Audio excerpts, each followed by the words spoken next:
Students, अब हम लोग सारणिक चैप्टर में थोड़ा सा आगे बढ़ते हुए सारणिक के अनुप्रयोग को पढ़ते हैं। आप लोग, हमें आशा है कि आप लोग प्रश्नमाला 4.2 तक बना चुके होंगे। अब हम लोग आपको सारणिक का अनुप्रयोग पढ़ाते हैं। ठीक है, सारणिक का अनुप्रयोग, इसमें आपको पढ़ना है त्रिभुज का क्षेत्रफल। त्रिभुज का क्षेत्रफल, area of triangle, area of triangle, area of triangle, त्रिभुज का क्षेत्रफल। ठीक है, कि आप लोग पढ़ चुके हैं नियामक ज्यामिति में 10वां क्लास में भी और 11वां में भी आप लोग पढ़ चुके होंगे। जब ए बी सी त्रिभुज दिया हो, अगर इसका नियामक x1, y1 हो, इसका नियामक x2, y2 हो और इसका नियामक x3, y3 हो, तो क्या आप लोग पढ़े? त्रिभुज का क्षेत्रफल, त्रिभुज ए बी सी का क्षेत्रफल। और क्षेत्रफल को हम लोग डेल्टा से सूचित करते हैं। डेल्टा से क्या होता है? 1/2 मोड, ये मोड का चिन्ह है, x1 y2 minus y3 plus x2 y3 minus y1 plus x3 y1 minus y2। ये आप लोग 10वां क्लास में भी पढ़े होंगे और 11वां में भी पढ़े होंगे। तो इसे हम लोग समीकरण 1 मानते हैं। और थोड़ा ध्यान दीजिएगा, हम आपसे पूछते हैं डिटर्मिनेंट, इसका मान x1 y1 1, x2 y2 1, x3 y3 1। अब बताइए इसका क्या मान होगा? अगर मैं इसका आपको मान पूछूं तो आप कहिएगा कि सर इसको हम लोग हल कीजिए, इसके अनुदिश हम प्रसार कर रहे हैं। तो x1, थोड़ा ध्यान दीजिएगा, x1 क्या होगा? ये और ये चला गया, y2 1, y3 1 माइनस x2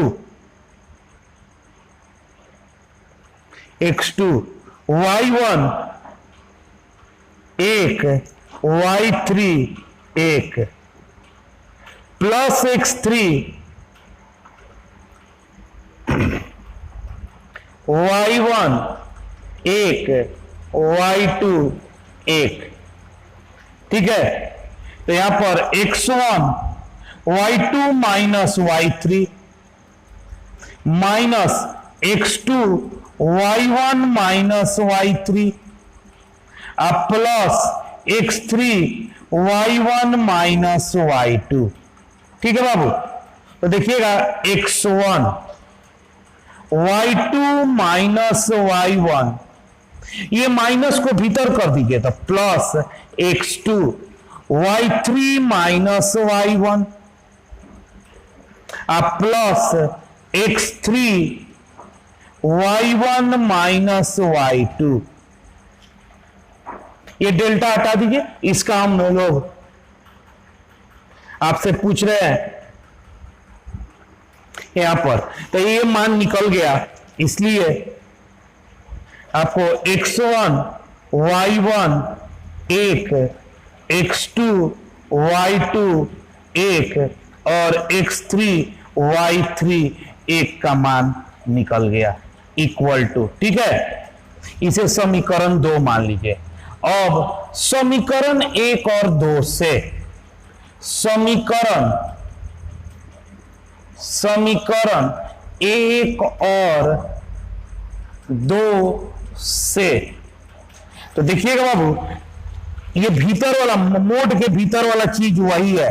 तो आप कह सकते हैं कि त्रिभुज का क्षेत्रफल डेल्टा बराबर 1/2 इस सारणिक का मापांक, इस सारणिक का मापांक त्रिभुज का क्षेत्रफल, त्रिभुज का क्षेत्रफल डेल्टा बराबर 1/2 सारणिक x1 y1 1 x2 y2 1 x3 y3 1 का मापांक, मापांक, मापांक मतलब मोड।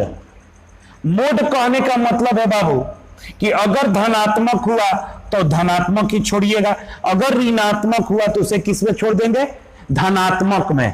ऋणात्मक को धनात्मक, कारण क्या है कि कभी भी क्षेत्रफल ऋणात्मक नहीं होता है। तो आप क्या लिखिएगा, कारण के लिख दीजिएगा नोट में, नोट क्षेत्रफल, क्षेत्रफल धनात्मक, धनात्मक राशि होती है, इसलिए इसलिए इसलिए इसलिए सारणिक, सारणिक का मापांक लेते हैं, सारणिक का मापांक लेते हैं, इसलिए सारणिक आपको मापांक लेना होगा, त्रिभुज का क्षेत्रफल। अब आप लोग त्रिभुज के क्षेत्रफल के लिए ये फॉर्मूला याद रखिए, ठीक है। इससे आप आसानी से, अगर किसी त्रिभुज के 3 नियामक दिए हुए होंगे तो आप इसका मान ज्ञात कर सकते हैं, ठीक है बाबू, आसानी से मान ज्ञात कर सकते हैं, इसमें कोई प्रकार का आपको झंझट नहीं होगा। समझिए बात को, इसका मान आप लोग ज्ञात कर सकते हैं, ठीक है। अब आगे चलते हैं, हम लोग चलते हुए हम लोग इस फॉर्मूला पे एक आध क्वेश्चन करके देखते हैं। जैसे क्वेश्चन नंबर एक फर्स्ट देखिएगा, इसी फॉर्मूला पर त्रिभुज, त्रिभुज का क्षेत्रफल, क्षेत्रफल ज्ञात करें, करें, त्रिभुज का क्षेत्रफल ज्ञात करें जिनके शीर्ष,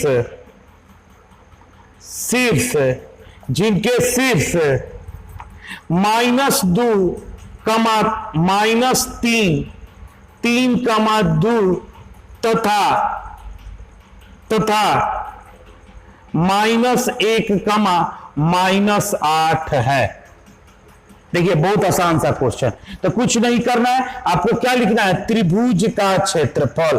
पहले आप फॉर्मूला लिखिएगा, त्रिभुज का क्षेत्रफल डेल्टा बराबर 1/2 x1 y1 1 x2 y2 1 x3 y3 1। अब इस पे मान रख दीजिए, ठीक है, मान रखिएगा 1/2 x1 -2 -3 1 3 2 1 और -1 -8 1। अब इसको हल कर लीजिए। अब या तो आप इसमें प्रॉपर्टी गुण धर्म का प्रयोग कर लीजिए, क्योंकि यहां पर आपको क्या दिख रहा है, 3 ठो 1, इसमें से 2 को 1 0 हो जाएगा और प्रसार करना बहुत ही आसान हो जाएगा। जैसे मान लीजिए इसमें ये क्या है, R1, हम R1 को परिवर्तन कर देते हैं R1 -R2 तथा R2 को परिवर्तन कर देते हैं R2 -R3, तो क्या हो जाएगा 1/2। ये देखिए R1 -R2 -5, ठीक है, -3 -2 -5 0। अब देखिएगा 3, अब माइनस माइनस प्लस, तो ये हो जाएगा 4, 8 माइनस माइनस प्लस, तो ये हो जाएगा बाबू 10, और ये देखिए 0 -1 -8 1। अब क्या कीजिएगा आप लोग, इस 1 के अनुदिश इसका प्रसार कर दिए, plus minus plus minus plus, तो क्या हो जाएगा 1/2 1, ये और ये हट गया, -5 4 10। अब इसको हल कीजिएगा तो 1/2 -50 आप प्लस 20, तो कितना हो जाएगा 1/2 ये हो जाएगा आपका -30, तो कट गया 15, तो -15। ठीक है, यहां पर लिखिएगा चूंकि त्रिभुज का क्षेत्रफल, चूंकि त्रिभुज का क्षेत्रफल एक धनात्मक राशि होती है, धनात्मक राशि होती है, इसलिए डेल्टा बराबर क्या लिखा, मोड -15 यानी 15 वर्ग इकाई, वर्ग इकाई। ऐसे करके आंसर, अगर ये मान लीजिए सिर्फ 15 आ जाता बाबू तो यहीं पे लिख देते वर्ग इकाई सिर्फ लिखते और आंसर। अगर ऋणात्मक आ गया तो उसे धनात्मक कर दीजिएगा और लिखिएगा 15 वर्ग इकाई। ठीक है, क्योंकि क्षेत्रफल कभी भी ऋणात्मक नहीं होता, इसका मापांक होता है, तो मापांक हमने निकाल दिया। ठीक है, बात समझ गए। अगर धनात्मक आ गया तो वहीं पे आंसर को छोड़ देना है, ऋणात्मक आ जाए तो ये 2 लाइन लिखकर आंसर को छोड़िएगा। बात समझ में आया? ठीक है, अब आइए 3 बिंदुओं के संरेख होने के शर्त को हम लोग देते हैं। कब तीनों बिंदु एक रेखा पर स्थित होंगी? बहुत आसान बात है, जैसे आपको ये रेखा दिया हुआ है, इस पे 3 बिंदुएं दिए गए हैं। जैसे ए का नियामक दिया गया है बाबू x1 y1, बी का नियामक दिया हुआ है x2 y2 और सी का नियामक दिया गया है x3 y3। ठीक है, तो लिखिएगा चूंकि ए कमा बी कमा सी संरेख बिंदुएं हैं। क्या बताएं आप लोग पढ़े 10वां क्लास में भी और 11वां क्लास में, त्रिभुज ए बी सी का क्षेत्रफल बराबर 0, त्रिभुज एबीसी का क्षेत्रफल बराबर 0, यही मुख्य शर्त है, इसी को आपको याद रखना। और त्रिभुज एबीसी का क्षेत्रफल 1/2 सारणिक x1 y1 1, x2 y2 1, x3 y3 1 is equal to 0। तो 1/2 उधर चला गया, इसलिए x1 y1 1, x2 y2 1 और x3 y3 1 is equal to 0। बस दैट्स, यही शर्त है। 3 बिंदुओं के समरेख होने के शर्त क्या है? सारणिक का मान 0 के बराबर होगा। सारणिक का मान किसके बराबर होगा? 0 के बराबर होगा।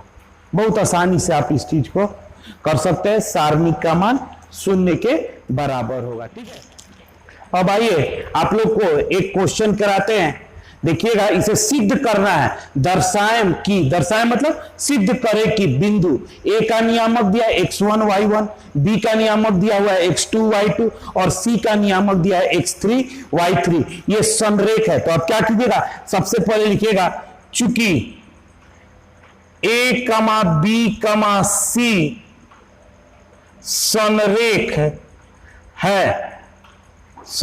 है, इसलिए त्रिभुज ए बी सी का क्षेत्रफल बराबर 0।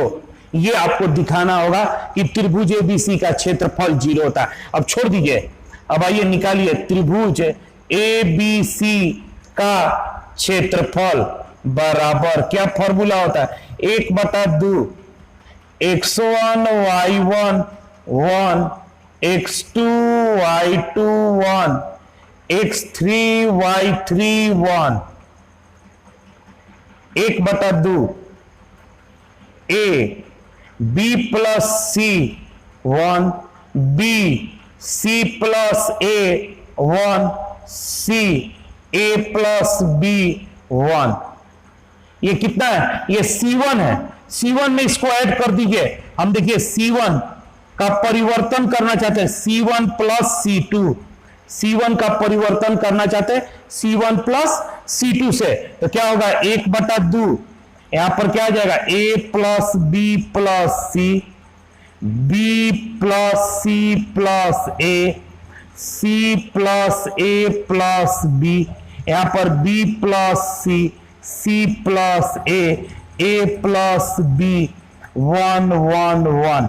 ये देखिए सब में उभयनिष्ठ है, इसको कॉमन कर दीजिए। 1/2 ए प्लस बी प्लस सी, बाहर 1 B plus C 1 C plus A 1 A plus B 1। ठीक है, अब देखिए यहां पर क्या? C1 is equal to C3। चूंकि C1 is equal to C3, इसलिए त्रिभुज ABC का क्षेत्रफल बराबर 1/2 A प्लस बी प्लस सी गुना 0। इसका मान कितना हो जाएगा? 0। इसलिए त्रिभुज ABC का क्षेत्रफल कितना आ गया? 0। इसलिए A, B, C संरेख बिंदुएं हैं। बस हो गया, सिद्ध हो गया। अगर क्षेत्रफल 0 आ गया तो तीनों बिंदुएं संरेख हैं। बात समझ में आया? बहुत इजी है। ठीक है, ऐसा काम आप लोग 10th में और 11th में भी करते थे, लेकिन वो इस सारणिक के तरीके पर नहीं करते हैं। सारणिक का मेथड नहीं आप लोग प्रयोग में करते थे, आप लोग वो बड़ा वाला फॉर्मूला यूज करते थे। ठीक है, अब ऐसे कीजिएगा तो वही आएगा। ठीक है, अब आइए एक और अनुप्रयोग पढ़ते हैं। दो दिए गए बिंदुओं से जाने वाली रेखा का समीकरण। मतलब आपको एक रेखा का समीकरण लिखना है जो दो दिए हुए बिंदुओं से गुजरती है, x1 y1 और b दिया हुआ है x2 y2। इन दो दिए हुए बिंदुओं से जाने वाली रेखा का समीकरण। याद होगा 11th क्लास में हम आपको पढ़ाए हैं इसका एक फॉर्मूला, y माइनस y1 बटा में y2 minus y1, x minus x1 बटा में x2 माइनस। लेकिन वो फॉर्मूला नहीं, सारणिक के मेथड से करना है। तो अब इस पर क्या, रेखा का समीकरण लिखने के लिए इस पर एक बिंदु ले लिया जाता है। माना कि P x, y बिंदु रेखा पर स्थित है, रेखा पर स्थित है।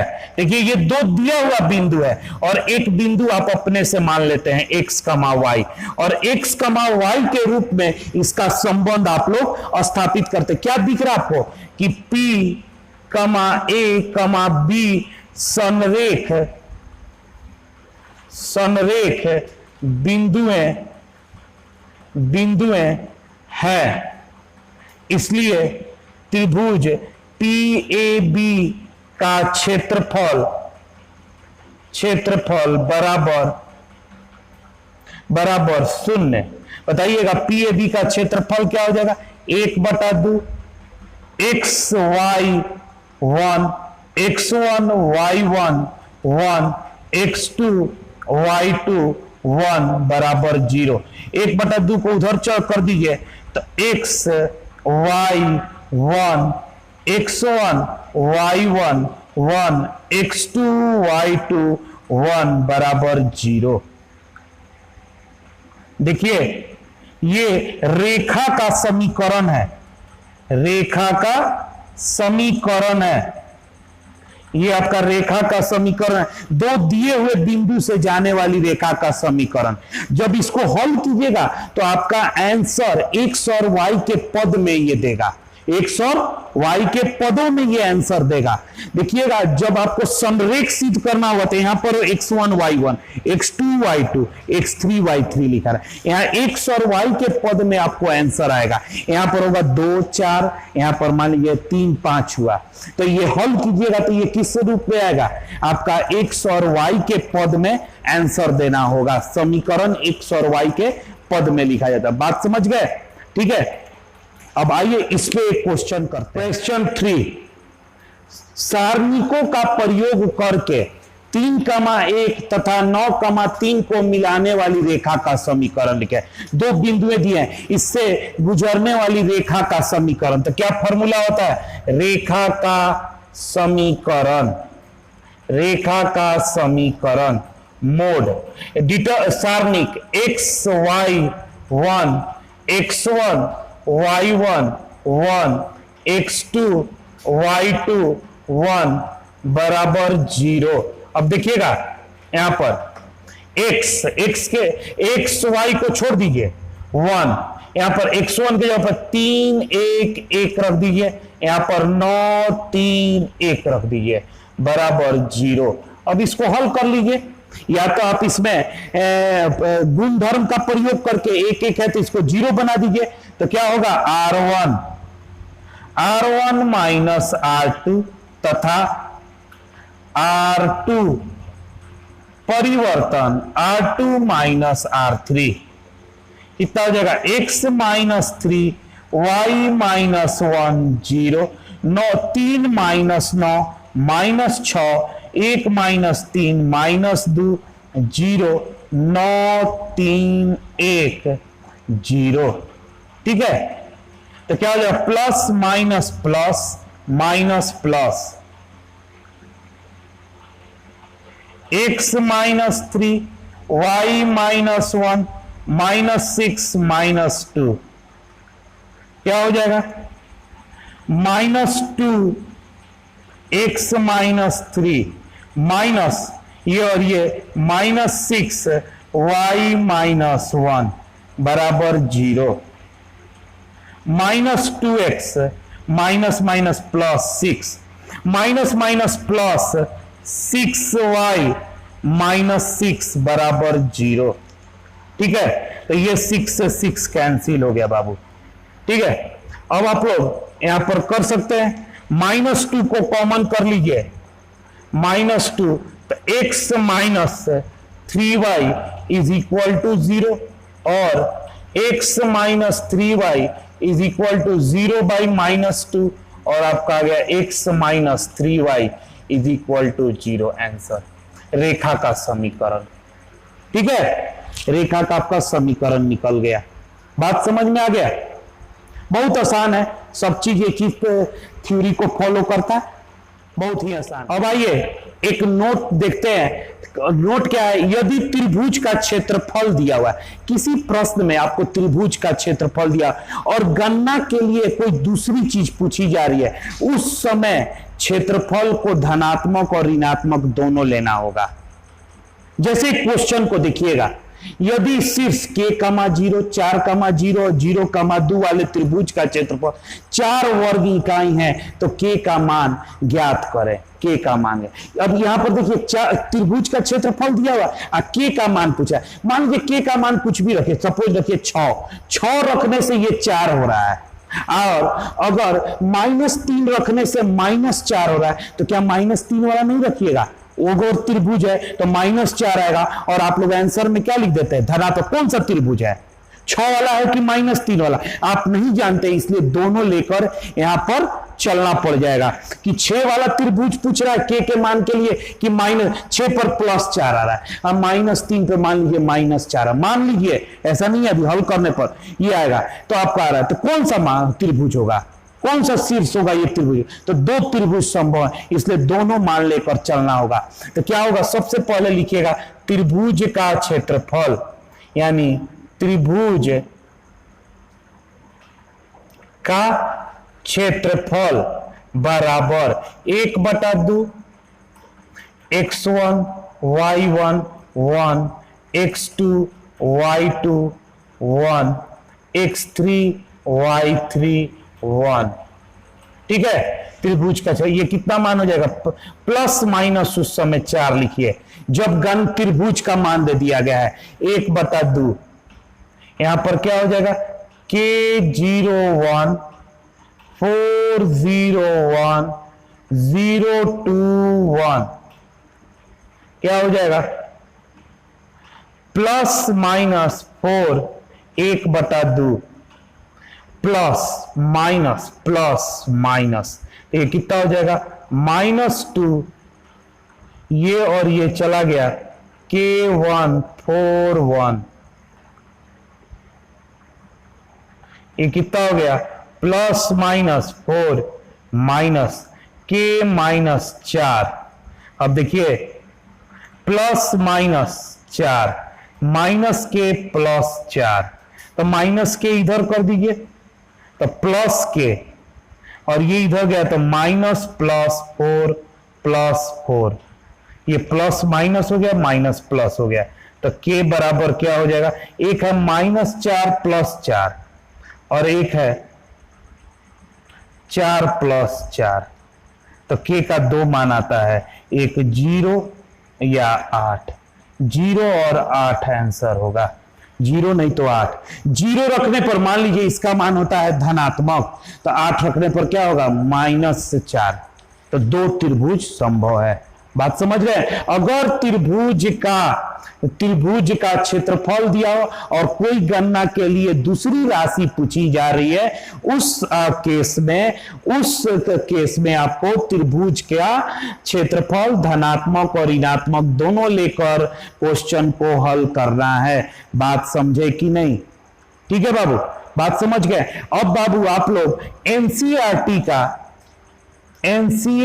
का 4.3 चैप्टर को हल कीजिएगा। हमने आपको 4 क्वेश्चन यहां पर समझाया है, ये चारों क्वेश्चन एनसीईआरटी के और 3-4 क्वेश्चन हैं, आप इन्हें बनाइएगा। अगर नहीं समझ में आए तो कमेंट कीजिएगा, हम आपको व्हाट्सएप के जरिए आपको ये क्वेश्चन का हल भेज देंगे। 4.3 का कोई वीडियो अपलोड नहीं है, एनसीईआरटी के 4.3 का कोई वीडियो अपलोड नहीं है, इसी में मैंने 4 क्वेश्चन कर दिया है, और जो भी क्वेश्चन है आप उन्हें आसानी से बनाइए, कोई भी आपको मिस्टेक नहीं होगा, क्वेश्चन आसानी से बनेगा और उसके आंसर को चेक कीजिए, सब सही बनेगा, ठीक है, कोई दिक्कत। और बाबू चैनल को केएमसी ऑनलाइन क्लासेज को सब्सक्राइब और लाइक करना नहीं भूलिएगा, बेल आइकॉन को प्रेस कर दीजिएगा आप लोग, ठीक है, थैंक यू।